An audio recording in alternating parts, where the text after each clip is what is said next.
নারদ নারদ। ব্যাপারটা সুবিধার লাগছে না। ও বাবা, এ যা মারপিট দেখছি, গোপালদাকে খবর দিতে হবে তো। ঠিকই, চলো আবার মারপিট লেগেছে। আজ মন্ত্রীর বউ কল ছাড়েনি। দেখাচ্ছি আজ মন্ত্রী মশাইকে, মহারাজকে সব না বল। ও মন্ত্রী মশাই, যাই যাই যাই।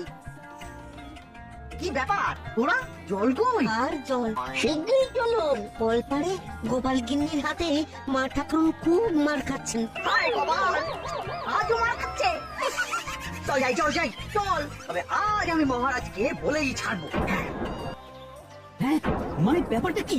তাই বলে তোমাদের দুজনের স্ত্রী মারপিট করবি? ছি ছি ছি ছি, ছি। লজ্জা করছে না তোমাদের? এই বয়সে তোমাদের স্ত্রীরা মারপিট করছে? মহারাজ, মন্ত্রী মশাইয়ের স্ত্রী একদম কাক ভোর থেকে গিয়ে চাপ কলে জল নেওয়া শুরু করে। বাটি ঘটে কিচ্ছু ভরতে বাদ দেন না। ওনার জ্বালায় কেউ জল নিতে পারে না। মহারাজ, গোপালের বউ তাই বলে আমার বউয়ের গায়ে হাত দেবে, মারবে? না না না না মন্ত্রী, তোমার স্ত্রী চাপ কলে গিয়ে শুধুমাত্র একাই জল ভরাটা ভীষণ অন্যায়। আর গোপাল, তোমার স্ত্রীও খুব করে গায়ে হাত দেওয়াটা ঠিক নয়। তোমাদের দুজনের স্ত্রী অন্যায় করেছে। মহারাজ, আমার স্ত্রী তো অন্যায় কিছু করেনি। আপনি বলেছিলেন যে আগে যাবে সেই আগে জল নেবে, তাহলে থামো। মন্ত্রী মশাই, দেখো না তোমায় কিভাবে জব্দ করি।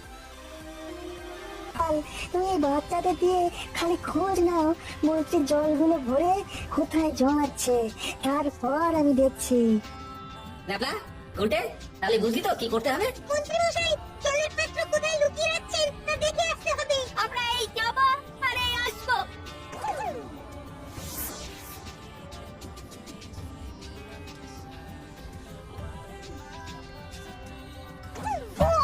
ওরে শয়তান গোপাল, আবার জব্দ করলি। কায়দা করে সব জল লুটে নিয়ে চলে গেলি গোপাল, লুটে নিয়ে চলে গেলি।